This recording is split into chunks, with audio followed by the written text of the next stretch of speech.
అందుకే సంఘములో చేర్చబడిన వారందరూ, రక్షణ పొందిన వారందరూ, దేవుని వెంబడిస్తున్న వారందరూ, విశ్వాసులైన వారందరూ, భక్తి చేస్తున్న వారందరూ శిష్యులు ఒకటి కాదు.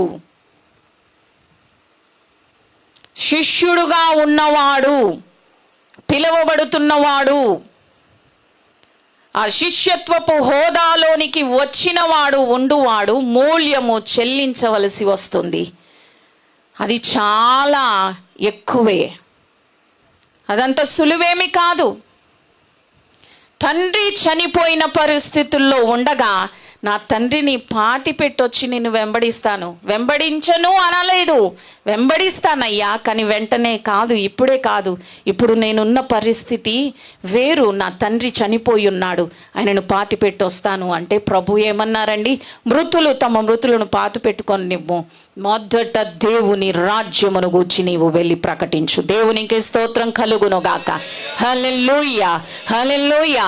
మొదట మనం మాట్లాడుకున్న మాటల్లోనే అర్థమవుతుంది, అందరినీ విడిచిపెట్టాలి, ప్రాణాన్ని సహా ద్వేషించాలి అన్నప్పుడే, అలాగా ఆ స్థాయి కలిగిన వారికి ఈ మాట పెద్ద కష్టమేమో అనిపించదు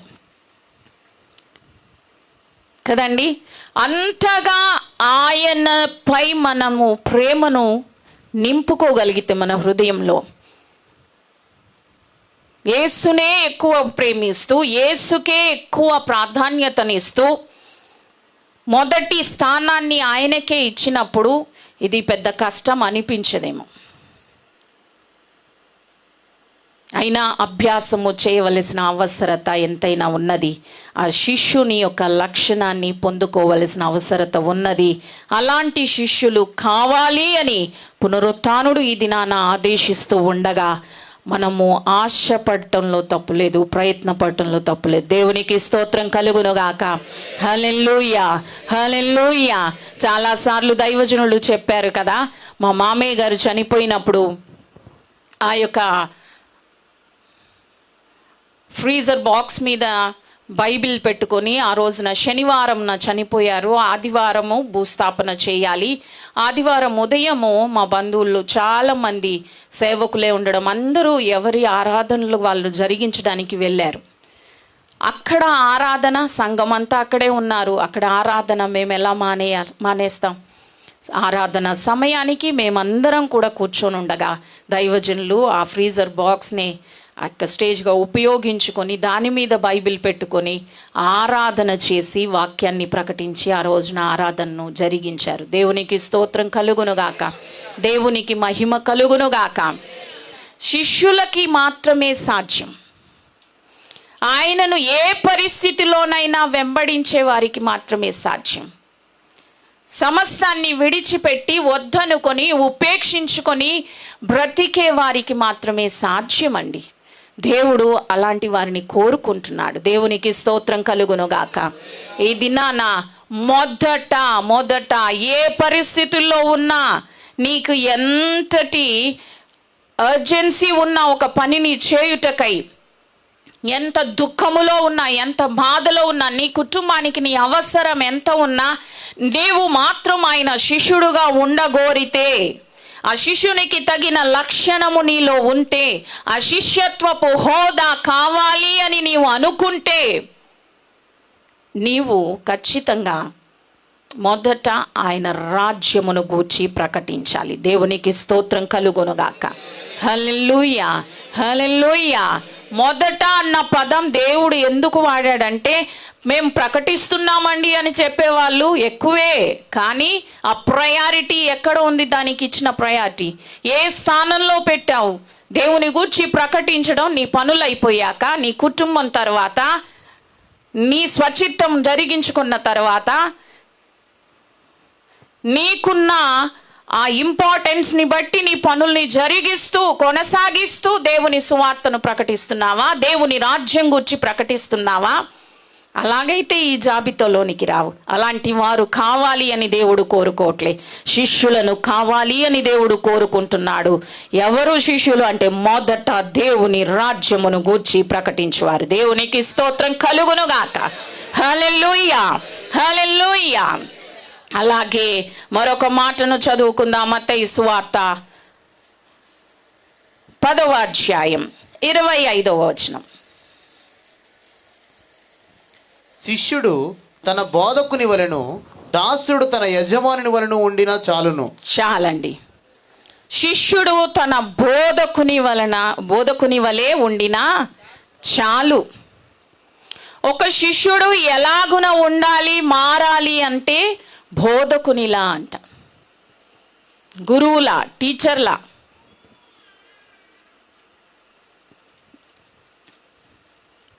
శిష్యరికం చేసేవారు సాధారణంగా బయట కూడా మనం వింటాం. సంగీతం నేర్చుకుంటున్న వాళ్ళు గురువు శిష్యులని అంటారు కదా. ఆ శిష్యరికం చేస్తున్న వారు గురువును అనుసరించాలి, గురువులాగానే చేయగలగాలి, ఎక్కడైనా ఏ శిక్షణలో అయినా ఆ గురు శిష్యులను అలాగే చెయ్యాలి అని చెబుతారు, అలాగే ఉండాలి, ఆ బంధం అలా కొనసాగాలని కోరుకుంటారు. వాక్యం కూడా అదే చెబుతుంది, శిష్యుడు బోధకునిలా ఉంటే మేలు అని. దేవునికి స్తోత్రం కలుగునుగాక. హల్లెలూయా, హల్లెలూయా. శిష్యుడు బోధకుడు ఎవరండి? యేసయ్య, మన గురువు, మన ఉపదేశకుడు, మన బోధకుడు ఆయనే. ఆయనలా మారిపోవాలి. దేవునికి స్తోత్రం కలుగునుగాక. ఆయనలాగా మారిపోవడం అంత సులువేమీ కాదు, దానిని అభ్యాసం చేయాలి. అలా మారితే మేలు. అలా మారిన వారు ఆయనకు శిష్యులు. అలాంటి వారిని ఆయన కావాలి అని కోరుకుంటున్నాడు. ఆ స్థాయికి రావాలి. ఏ గురువైనా తనను వెంబడించు శిష్యుడు, తనను అనుసరించుచున్నవాడు, తన వద్ద నేర్చుకుంటున్నవాడు, ఉపదేశం పొందుతున్నవాడు తనలా మారాలి, తన స్థాయికి ఎదగాలి అని కోరుకుంటారు. మన దేవుడు కూడా ఈ దినాన అలాగే ఆశపడుతున్నాడు. ప్రేమ కలిగిన దేవుడుగా ఆయన కోరుతున్నాడు. ఆయన ఇంకేం షరతులు లేవేమీ లేవండి, ఇంకెంతో అద్భుతముగా ఆయన ప్రేమతో ఆ స్థాయికి, ఆ స్థితికి ఎదుగుటకు ఆయన మనకు సహాయం చేయువాడు. దేవునికి స్తోత్రం కలుగునుగాక. హల్లెలూయా, హల్లెలూయా. కనుక ఒక శిష్యుడు బోధకునిలా ఉండాలి, అలాంటి ఆ ప్రయత్నం కలిగి ఉండాలి, ఆ స్థాయికి ఎదగాలి. గనుక ఆ లక్షణాన్ని కలిగి ఉంటే వారు శిష్యులు. గనుక అలాంటి వారిని కావాలని దేవుడు ఇది నాన్న కోరుకుంటూ ఉన్నాడు, ఆదేశిస్తూ ఉన్నాడు. దేవునికి స్తోత్రం కలుగునుగాక. అచ్చం యేసులాగా మారిపోవాలి. శిష్యులను గురించి ఒక మాట ఎప్పుడు మనం వింటూ ఉంటాం, దైవజనుని నోట నేను చాలాసార్లు విన్నాను, నేర్చుకున్నాను. ఏమని? యేసయ్యను బంధించడానికి ఆ గెత్సేమనే తోటలోనికి అక్కడికి అందరూ వచ్చేసారు కదా. వచ్చినప్పుడు ఇస్కరియోతు యూదా ఆయనను అప్పగించిన వాడుగా ఉన్నాడు. ఆయననే వారు సంప్రదించారు, ఇస్కరియోతు యూదాని వాళ్ళు సంప్రదించారు. అప్పుడు వాళ్ళు ఏమని అడిగారు? ఆ గుంపులో యేసు ఎవరో మాకు తెలియటం లేదు కాబట్టి నువ్వు మాకు చూపించు. ఎందుకు? ఈ శిష్యులంతా కూడా తక్కిన శిష్యులు తమ బోధకునిలా మారిపోయారు, యేసులా మారిపోయారు. యేసు ఎవరో, శిష్యులు ఎవరో తెలియనట్లుగా మారిపోయారు, ఆ స్థితికి వచ్చారు. దేవునికి స్తోత్రం కలుగునుగాక. హల్లెలూయా. అదండి శిష్యరికం చేయటం. అలాంటి స్థితిలోనికి, స్థాయిలోనికి, ఆ హోదాలోనికి రావాలి. శిష్యుడు బోధకునిలా ఉండాలి అని ఆయన కోరుకుంటూ ఉండగా, శిష్యరికము చేయుటకు ఇష్టపడిన, ఆ శిష్యత్వపు హోదాలోనికి రావడానికి ఇష్టపడిన మనము ఆ స్థాయికి, ఆ స్థితికి రావాలి. యేసులా మారిపోవాలి, యేసులా మారిపోవాలి. యేసులాగా మారిపోవుటకై ఆయనలాగా తండ్రి చిత్తం చేయాలి కదా. ఆయనలాగా ప్రార్థనలో మనము బ్రతకాలి. ఆయనలాగా మనము సువార్తను ప్రకటించాలి. ఆయన వెంటనే వెంటనే వెంటనే వెంటనే అన్ని పట్టణాలకు, గ్రామాలకు తిరుగుతూ సువార్త ప్రకటించాడు. పునరుత్థానుని ఆదేశంగా ఈ ఉదయకాలమే సర్వలోకానికి వెళ్ళి సువార్త ప్రకటించాలని, ఆ సువార్త ఎలా ప్రకటించాలో మనం నేర్చుకున్నాం కదా. మనం కూడా ఆయనలా మారుటకై, బోధకునిలా మారుటకై ఈ దినాన అలాగే పరుగులెత్తి సువార్తను ప్రకటించడానికి ఇష్టపడదాం. ఆయనలా ప్రార్థించు వారముగా ఉందాం. ఆయనలా పరిశుద్ధతను కాపాడుకుందాం. ఆయనలా పరిపూర్ణమైన స్థితిలోనికి ఎదుగుదాం. దేవునికి స్తోత్రం కలుగునుగాక.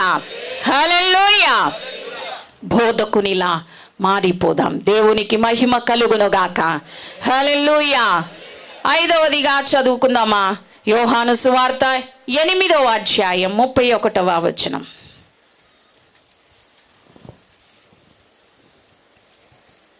కాబట్టి యేసు తనను నమ్మిన యూదులతో, మీరు నా వాక్యమందు నిలిచిన వారైతే నిజముగా నాకు శిష్యులై ఉండి సత్యమును గ్రహించెదరు.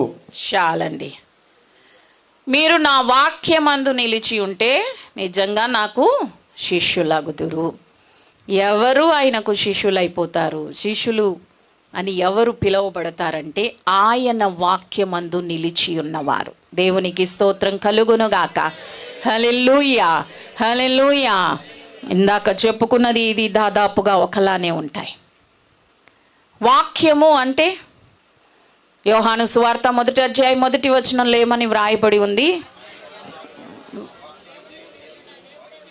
వాక్యమై ఉండెను కదా.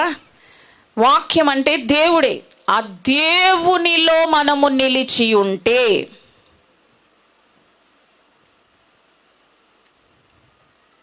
ఆయనలో స్థిరపడిపోతే,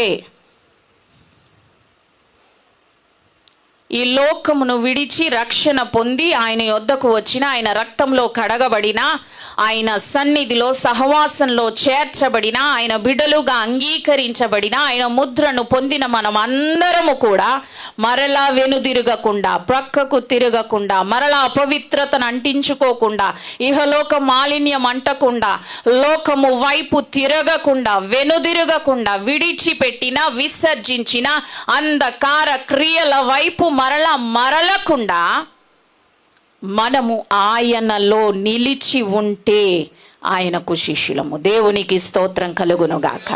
హల్లెలూయా. హల్లెలూయా. ఇంకా ఎటు తిరగకూడదండి. నీ కనుదృష్టి సూటిగా చూడవలను, ఉండవలను అని వాక్యం సెలవిస్తుంది. ఆయన వైపు చూస్తూ నీ యొక్క విశ్వాస యాత్రని, పరుగును నీవు కొనసాగించుకోవాలి.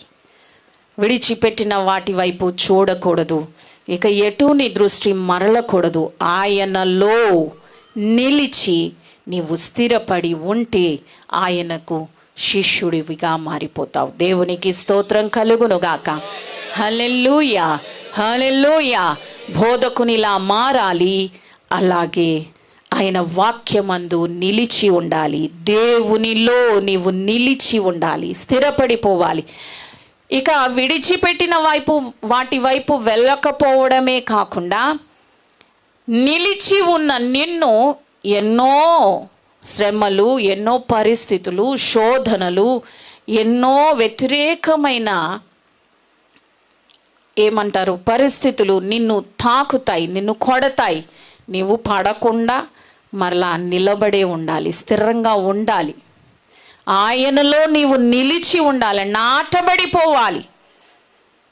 దేవునిలో నీవు నాటబడితే, దేవుని వాక్యములో నీవు నాటబడితే, స్థిరపడిపోతే ఏ పరిస్థితి కూడా నిన్ను కదల్చలేదు. అలాగన ఉంటే నీవు ఆయన శిష్యుడవు. దేవునికి స్తోత్రం కలుగునుగాక. హల్లెలూయా. హల్లెలూయా. శిష్యులు కావాలి అని ప్రభువు ఈ దినాన మనతో మాట్లాడుతూ ఉన్నారు. అందరూ శిష్యులు కారు. అయితే ఆ శిష్యులు కావాలి అని ఆయన ఆశపడుతూ కోరుతూ ఉండగా, ఒకవేళ ఆయన కోరికను తీర్చేవాడవుగా, ఆయన ఆశపడుతుండగా, శిష్యులు కావాలి అని ప్రకటిస్తూ ఉండగా, పిలుపునిస్తూ ఉండగా, ఆ శిష్యత్వపు హోదాలోనికి, ఆ శిష్యరికము చేయుటకు ఇష్టపడితే ఈ లక్షణాలను కలిగి ఉండుటకు మనం ఆశపడదాం, ప్రయాసపడదాం. దేవునికి స్తోత్రం కలుగునుగాక. హల్లెలూయా. హల్లెలూయా. 6వదిగా చూద్దామా? యోహాను సువార్త 13వ అధ్యాయం 35వ వచనం. మీరు ఒకని ఎడల ఒకడు ప్రేమ గలవారైన ఎడల దీన్ని బట్టి మీరు నా శిష్యులని అందరూ తెలుసుకొందురనెను. దేవునికి స్తోత్రం కలుగునుగాక. హల్లెలూయా. ఒకరి ఎడల ఒకరు ప్రేమ కలిగిన వారైన ఎడల. ఆ పై మాటల్లో చదివితే ఆయన చెప్తాడు, నేను మిమ్మల్ని అందరినీ ప్రేమించాను, మీకు మాదిరి చూపాను, అలాగే మీరు కూడా ఒకరినొకరు ప్రేమించుకోండి. అలాగా ఒక క్రొత్త ఆజ్ఞగా నేను మీకు దానిని ఇస్తూ ఉన్నాను అని చెప్పి దేవుడు మాట్లాడాడు. పునరుత్థానుని యొక్క ఆదేశం శిష్యులు కావాలని, ఆ ఆదేశంలో భాగంగా ఇది ఒక ఆజ్ఞగా ఆయన మనకిస్తున్నాడు, ఒకరినొకరు ప్రేమించుకోండి, అలాగైతేనే నా శిష్యులు అని అందరూ తెలుసుకుంటారు, మీరు నాకు శిష్యులు అవుతారు అని దేవుడు మాట్లాడుతున్నాడు. మేము యేసేని వెంబడిస్తున్నామండి, ఆయన శిష్యులమే అండి అని చెప్పుకొని నీ సహోదరులను నీవు ద్వేషిస్తే దాని వలన ఉపయోగం ఏమీ లేదు. తన సహోదరుని ద్వేషించువాడు నరహంతకుడు అని వాక్యంలో వ్రాయబడి ఉన్నది కదండి. కాబట్టి మన సహోదరులను మనము ప్రేమించాలి. ఒకరి ఎడల ఒకరు ప్రేమ గలవారమై ఉంటేనే ఆయన శిష్యులు. దేవునికి స్తోత్రం కలుగునుగాక. హల్లెలూయా. ఎలాగ ప్రేమించాలి? క్రీస్తు మనల్ని ప్రేమించినట్లుగానే మనము ఒకరి ఎడల ఒకరము ప్రేమను కనపరుచుకోవాలి. క్రీస్తు ఎలా ప్రేమించాడు మనల్ని? ఆయనకి ఇష్టమైనట్లుగా ఉంటే మనల్ని ప్రేమించాడా? కాదు కదండి. పాపముతో ఉండగా, అపరాధముతో ఉండగా, మలినముతో ఉండగా, అసహ్యకరమైన రీతిలో ఉండగా ఆయన మనల్ని ప్రేమించాడు కదా. మనల్ని పరిశుద్ధపరిచాడు, మన కొరకు తన ప్రాణం ఇచ్చాడు, తన రక్తాన్ని కార్చాడు, పవిత్రపరిచాడు ఆయన. దేవునికి స్తోత్రం కలుగునుగాక. హల్లెలూయా, హల్లెలూయా. అలాగున మనం ప్రేమించగలగాలి. దేవుడే మనల్ని ద్వేషిస్తే, అసహ్యించుకుంటే అసలు ఈ దినాన మనకి గొప్ప రక్షణ కలిగేదా, దొరికేదా కదా. ఆయన దూరం పెడితే, ఆయన అసహ్యించుకుంటే, ఆయన ద్వేషిస్తే. నేను ఎప్పుడు స్త్రీల కూడికల్లో కూడా అదే చెప్తాను. మా అక్కడ గొర్రెలివాన్పాలెం చర్చ్లో మొన్న కూడా స్త్రీల కూడికల్లో నేను చెప్పాను, ప్రేమించడం అంటే యేసయ్యలా ప్రేమించడం. ఎలాగా యేసయ్యలా అంటే, నువ్వెలాగున్నావో ఆయన నిన్ను అలాగే స్వీకరించాడు, యాక్సెప్ట్ చేశాడు, ప్రేమించడం మొదలు పెట్టాడు, తన ప్రాణం పెట్టాడు నీకోసం కదా. నీకోసం తన్ను తాను అర్పించుకున్నాడు, సర్వస్వం నీకోసం ఇచ్చాడు. అలాగా ఆయన ప్రేమను కనుపరిచాడు. నీవు కూడా ఇతరుల ఎడల అలాగే ఆ ప్రేమను కనుపరచగలగాలి. దేవునికి స్తోత్రం కలుగునుగాక. హల్లెలూయా, హల్లెలూయా. మన కుటుంబంలోనే ఉన్న 4గురిలో 5గురిలో ఒకరిది ఒకరికి నచ్చదు, అవునా కాదా? కదండి. అందరి భావాలు ఒకలా ఉండవు, అందరి ఇష్టాలు ఒకలా ఉండవు, అందరి టేస్ట్లు ఒకలా ఉండవు కదా. అలాంటిది సంఘం అన్నాక అన్ని కుటుంబాల్లో నుండి వచ్చిన వ్యక్తులం ఇక్కడ ఉంటాం. ఎందుకు నచ్చుతాయి మనకి? కష్టమే, ఇబ్బందే. కానీ యేసయ్య ప్రేమ కలిగిన వారముగా మనము ఉన్నాము అంటే, యేసయ్య మనల్ని ప్రేమించినట్లే మనము కూడా ప్రేమను చూపించాలి అంటే, వారు ఏ స్థితిలో ఉన్నారో అలాగే మనం వారిని యాక్సెప్ట్ చేయగలగాలి, వారికి మన ప్రేమను చూపగలగాలి. ఒకవేళ నిజంగా భయంకరమైన, దేవుడు మెచ్చని, ద్వేషించే ఒక పాపము, చీకటి, అపవిత్రత, బలహీనత, లోపం వారిలో ఉంటే, ద్వేషించడం కాదు, ప్రేమతో ఆయన మన కొరకు తన్ను తాను అర్పించుకొని, ఎలాగున త్యాగం చేసి, గాయపడి, ఆయన మనల్ని ఆయన దరి చేర్చుకొని వెదకి ఎలాగున రక్షించాడో, ఎలాగున మనకి ఆ ప్రేమను చూపి పరిశుద్ధతనిచ్చాడో అలాగే చేయగలగాలి నీవు కూడా. ప్రేమతోనే అది సాధ్యం, ద్వేషిస్తే అది సాధ్యం కాదు. పాపాన్ని ద్వేషించాలండి, లోపాన్ని ద్వేషించాలండి, బలహీనతను ద్వేషించాలి, కానీ వ్యక్తిని కాదు. దేవునికి స్తోత్రం కలుగునుగాక. హల్లెలూయా, హల్లెలూయా. కనుక సహోదరులను సంఘములో ఒకరి ఎడల ఒకరము మనము ప్రేమ కలిగి ఉండాలి. అప్పుడే ఆయన శిష్యులము. లోకమంతా కూడా ఆయన శిష్యులు వీరు అని తెలుసుకునేది ఆ ప్రేమను బట్టి అని వాక్యం చెబుతూ ఉంది. దేవుడు మనల్ని ప్రేమించినట్లుగానే మనము ప్రేమను చూపాలి. కాబట్టి వారున్న స్థితిలోనే వారిని మనం యాక్సెప్ట్ చేయగలగాలి, ప్రేమించగలగాలి, వారిని సహించగలగాలి.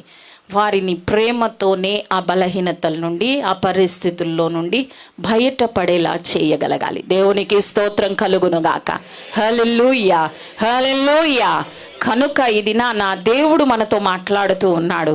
ఆయనకు శిష్యులు కావాలి. అయితే ఆ శిష్యులకు ఉండాల్సిన లక్షణం ఏంటి అంటే, ఒక్కరి ఎడల ఒకరు ప్రేమను కలిగి ఉండాలి. ఆ ప్రేమ ఆయన మన ఎడల చూపిన ప్రేమలాగానే ఉండాలి. దేవునికి స్తోత్రం, హల్లెలూయా. ఆయన ప్రాణం పెట్టినంతగా మనల్ని ప్రేమించాడండి. మనం ఏ స్థితిలో ఉన్నాం ఆ స్థితిలోనే ఆ లాగునే మనల్ని ప్రేమించి మనల్ని ఆయన అంగీకరించాడు. అలాగే మనం కూడా ప్రేమించగలగాలి. అవతలి వ్యక్తుల్లో మనకు నచ్చినట్లుగా ఏమీ మనకు కనబడవు, అయినా ప్రేమించు, సహించు. ఆ ప్రేమతోనే వారిని నీకు నచ్చినట్లుగా, దేవునికి నచ్చినట్లుగా నీవు తయారు చేయగలవు. దేవునికి స్తోత్రం కలుగునుగాక. అందుకే కుటుంబ జీవితాన్ని కూడా దేవుడు అలాగున పోల్చాడు కదా. సంఘమును క్రీస్తు ప్రేమించినట్లుగా, సంఘము కొరకు తన్ను తాను అర్పించుకున్నట్లుగా భర్త తన భార్యను ప్రేమించాలని వాక్యంలో వ్రాయబడి ఉన్నది. ఎఫెసీ పత్రిక 5వ అధ్యాయంలో ఆ మాటలు వ్రాయబడి ఉంటవి. అలాగున ప్రేమిస్తేనే భార్య కానీ భర్త కానీ ఆ ప్రేమతోనే ఒకరి మనసులను ఒకరు గెలవగలరు, ఒకరిలో ఒకరు మార్పును తీసుకురాగలరు, చూడగలరు. అవిశ్వాసి అయిన భర్త ఉంటే ప్రేమతోనే, ఆ సహనంతోనే వారిని మనము రాబట్టుకోవచ్చు అని వాక్యంలో వ్రాయబడి ఉన్నది. ప్రేమ చాలా అవసరం. ఉపదేశం అంతా కూడా ప్రేమ చుట్టే ఉంటుందండి. ఆయన శిష్యులుగా ఉండవలసిన వారికి ఉండాల్సిన లక్షణం కూడా ప్రేమ కలిగి ఉండమని వాక్యం చెబుతూ ఉంది. కనుక ఒకరి ఎడల ఒకరము ప్రేమ కలిగి ఉండుటకు మనము ప్రయాసపడదాం. దేవునికి స్తోత్రం కలుగునుగాక. హల్లెలూయా, హల్లెలూయా. అదంతా సులువు కాదని దేవుడే చెప్పాడండి. 1 కొరింథీయులకు రాసిన పత్రిక 14:1 ఉంది, ప్రేమ కలిగి ఉండుటకు ప్రయాసపడుడి అని. ప్రయాసపడాలి. మేం ప్రేమిస్తున్నామండి, వాళ్ళే ఎందుకో మమ్మల్ని దూరం పెడుతున్నారండి, అయినా వెంట పడండి. ప్రయాసపడాలి. ప్రయాసపడి మనం వారిని ప్రేమించి దేవుని సన్నిధికి నడిపించాలి. ప్రయాసపడి దేవుడు మెచ్చిన స్థితిలోనికి, ఆ రూపంలోనికి వారును మనలా మార్చబడుతున్నట్లుగా మనము ప్రేమను కనుపరచాలి, చూపించాలి. దేవునికి స్తోత్రం కలుగునుగాక. హల్లెలూయా, హల్లెలూయా. చివరిగా మరొక మాటను చూసుకుందామా? యోహాను సువార్త 15వ అధ్యాయం 8వ వచనాన్ని చదువుకుందాం. మీరు బహుగా ఫలించుట వలన నా తండ్రి మహిమపరచబడును, ఇందువలన మీరు నా శిష్యులగుదురు. చాలండి. మీరు బహుగా ఫలించుట వలన నా తండ్రి మహిమపరచబడును, ఇందువలన మీరు నా శిష్యులు అగుతారు అని దేవుడు మాట్లాడుతూ ఉన్నాడు. దేవునికి స్తోత్రం కలుగునుగాక. హల్లెలూయా, హల్లెలూయా. మనల్ని ఫలించమని దేవుడు చెప్పాడు. అసలు ఆశీర్వాదంలో మొదట భాగమే దేవుడు చెప్పిందే ఫలించమని కదా. ఆదికాండం 1వ అధ్యాయంలోనే ఉంది. ఆశీర్వాదం అంటే మీరు ఫలించండి అని చెప్పాడు. ఆ ఫలించడము ఏదో ఎప్పుడో నచ్చినప్పుడు నచ్చినంత కాదు, బహుగా మీరు ఫలిస్తే అంట దాని వలన తండ్రి మహిమపరచబడతాడు, అప్పుడు ఆయన శిష్యులు అవుతారు మీరు అని వాక్యం సెలవిస్తుంది. కనుక ఇది ఆయన శిష్యులుగా ఉండుటకై, శిష్యులు కావాలి అని పునరుత్థానుడు ఆదేశిస్తూ ఉండగా సమస్త జనులను శిష్యులనుగా చేయండి అని ఆజ్ఞ ఇచ్చి ఉండగా మరలా మనకి ఈ దినాన జ్ఞాపకం చేస్తూ ఉన్నాడు పునరుత్థానుడు. శిష్యులు కావాలి అని ఆయన కోరుకుంటూ ఉండగా ఆయన శిష్యరికం చేయటగా శిష్యత్వపు హోదాలోనికి రావడానికి ఇష్టపడిన వారం అయితే ఎలాంటి లక్షణాలను మనం కలిగి ఉండాలో నేర్చుకుంటున్నాం. మొదటగా ఆయనను వెంబడించాలి. సమస్తాన్ని విడిచిపెట్టి ఆయనను వెంబడించాలి. అది కూడా వెంటనే చేయగలగాలి. దేవునికి స్తోత్రం కలుగునుగాక. హల్లెలూయా, హల్లెలూయా. యేసు కంటే ఎవరిని దేనిని ఎక్కువగా ప్రేమించని స్థితిని కలిగి ఉండాలి. మనల్ని మనం ఉపేక్షించుకోగలగాలి, సిలువనెత్తుకోగలగాలి, ఆయనను వెంబడించే వారంగా ఉండాలి. అదే సమయంలో ఆస్తులనైనా వదులుకోగలగాలి. దేవునికి స్తోత్రం కలుగునుగాక. హల్లెలూయా, హల్లెలూయా. ఏదో ఒకటి వదులుకోవటం కాదండి, ఆయన వదులుకోమంటే అన్నింటినీ వదులుకోవడానికి ఇష్టపడాలి. అది ఇప్పుడు కొత్తగా మనం చేస్తే కష్టమే అయినా మనమే ఆ పని చేయమని మనకే దేవుడు పురమాయించట్లా. ఆల్రెడీ శిష్యులు ఆయనను అలాగనే వెంబడించారు కదా, సాధ్యమే అని చూపించారు. అలా వెంబడించిన శిష్యులకేం నష్టం కలగలేదు కదా. వారు ఎంతగానో దీవించబడ్డారు, ఎంతగానో ఘనతను వారు పొందారు. గొప్ప ఆధిక్యత వారికి దేవుడు అనుగ్రహిస్తానని మాట ఇచ్చాడు కదండి. కాబట్టి ఇది నాన్న ఆ హోదా, ఆ స్థాయి, ఆ స్థితి పొందుటకై మూల్యము చెల్లించుటకు మనం ఇష్టపడదాం. దేవుడు మనతో మాట్లాడుతూ ఉన్నాడు. ఆస్తిని, తల్లిదండ్రులను, అన్నదమ్ములను, అక్క చెల్లెలను, భూములను అన్నింటినీ విడిచిపెట్టడానికి, ప్రాణమును సహా ద్వేషించడానికి ఇష్టపడితేనే ఆయన శిష్యులు అని. అలాంటి వారిని ఆయన కోరుకుంటూ ఉండగా ఆ స్థితిలో ఉండడానికి ఇష్టపడే ఆశను కలిగి ఉందాం. అంతేకాకుండా ఆయన మాట్లాడుతూ అంటున్నాడు,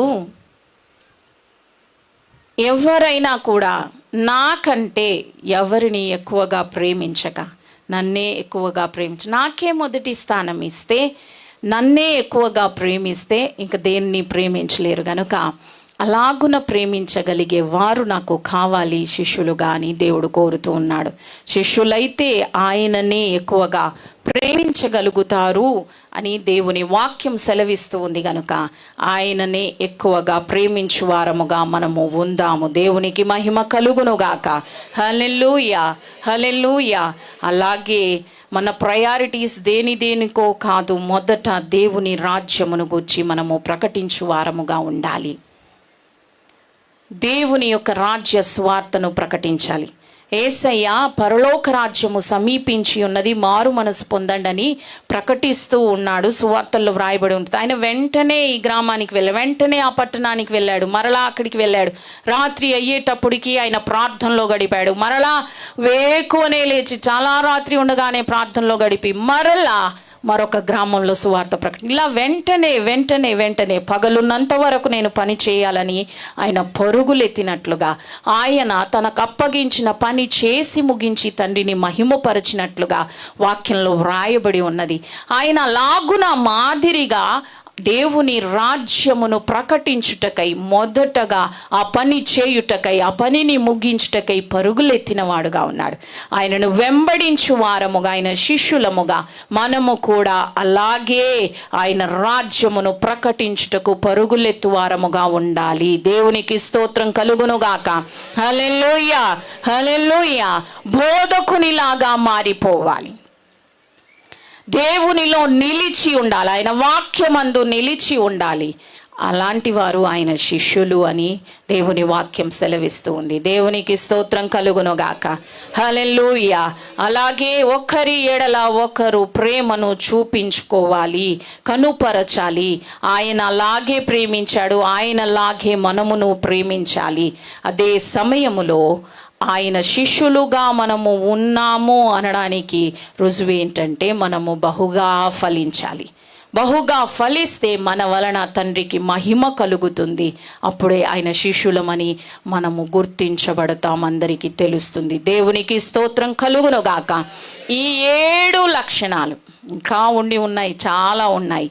కానీ ఈ 7 లక్షణాలను పరిశుద్ధాత్మ దేవుడి దినాన మనకు జ్ఞాపకం చేస్తూ ఉండగా, శిష్యులు కావాలి అని ఆయన కోరుతూ ఉండగా, ఈ శిష్యత్వపు హోదాలోనికి రావటం అంత సులువేమీ కాదు. దాని కొరకు మనం వెల చెల్లించాలి అన్నది వాక్యము ద్వారా మనకు అర్థమవుతూ ఉండగా ఈ దినాన ఆ హోదాలోనికి రావడానికి ఇష్టపడదాం. పరిశుద్ధాత్మ దేవుడు మనల్ని ప్రేరేపిస్తే అది గొప్ప భాగ్యం అండి, గొప్ప భాగ్యం. ఆయన చాలా జన సమూహాలు ఆయనను వెంబడించారు కదా, చాలామంది ఆయనను వెంబడిస్తూనే ఉన్నారు. కానీ అందరినీ ఆ జాబితాలోనికి పిలవలేదండి, పిలవలేదు. తనకిష్టమైన వారిని ఆయన తన యొద్ద ఉండునట్లుగా పిలిచాడు, వారికి అధికారం ఇచ్చాడు, వారికి అపోస్తలుగా ఆయన పేరు పెట్టారు అని వాక్యంలో వ్రాయబడి ఉన్నది. ఈ దినాన శిష్యులు కావాలి అని పునరుత్థానుడు ఆదేశిస్తున్నాడు అనంటే ఆయనకిష్టమైన వారు ఎవరో ఇక్కడ ఉన్నారు. తనతో ఉండునట్లుగా ఆయన వారిని కోరుకుంటున్నాడు, వారికి అధికారం ఇవ్వడానికి ఆయన ఇష్టపడుతున్నాడు. ఆ శిష్యత్వపు హోదాలోనికి రావడానికి ఇది ఎవరు ఇష్టపడుతున్నారో ఆయనకు అప్పగించుకుందాం. పునరుత్థానుడు ఆదేశిస్తూ మనతో మాట్లాడుతున్నాడు, శిష్యులు కావాలి అని. ఈ కడవరి దినములలో ప్రాణమును సహా లెక్క చేయక ఆయనను వెంబడించువారు, ఆయన రాజ్య సువార్తకు ప్రాధాన్యతనిచ్చి దాని కొరకై పరుగులెత్తువారు, సమస్తమును విడిచిపెట్టి వెంటనే ఆయనను వెంబడించువారు, తమ ప్రాణము కంటే అన్నిటికంటే ఆయననే ఎక్కువగా ప్రేమించువారు ఆయనకు కావాలి అని ఆయన కోరుకుంటున్నాడు. వారు ఆయనకు శిష్యులు. అలాంటి వారుగా ఉండుటకు ఇష్టపడినట్లయితే ఇది ఆయనకు అప్పగించుకుందాం. శిష్యులు కావాలి అని దేవుడు కోరుకుంటుండగా ఒకవేళ ప్రభువా నేను అలాగే అప్పగించుకొని నీ సన్నిధిలో బ్రతుకుతాను అనంటే అంతకన్నా ధన్యకరమైన జీవితం ఇంకొకటి లేదు. దేవునికి స్తోత్రం కలుగునుగాక. హల్లెలూయా, హల్లెలూయా. ఆయన శిష్యులకు ప్రత్యక్షమై మనము పునరుత్థాన ఈస్టర్ దినాన మనము నేర్చుకున్నాం కదా. శిష్యులకు ప్రత్యక్షమై ఆయన వారికి సమాధానాన్ని అనుగ్రహించాడు, ఆయన శాంతిని అనుగ్రహించాడు, పరిశుద్ధాత్మను వారికి అనుగ్రహించాడు, వారికి పాపములను క్షమించే అధికారాన్ని ఇచ్చాడు, రోగులను స్వస్థపరిచే అధికారాన్ని ఇచ్చాడు కదండి. కాబట్టి అలాంటి గొప్ప ఆధిక్యతలు దేవుడు శిష్యులకు అనుగ్రహించాడు. ఆయన శిష్యునిగా ఆయనలా మారిపోయి ఆయనలా తండ్రి చిత్తం చేసి తండ్రికి మహిమ కలుగునట్లుగా బహుగా ఫలించి ఈ లోకంలో బ్రతుకుదాం. తండ్రి నామానికి మహిమ తీసుకొని వద్దాం. దేవుడి వాక్యమును దీవించు.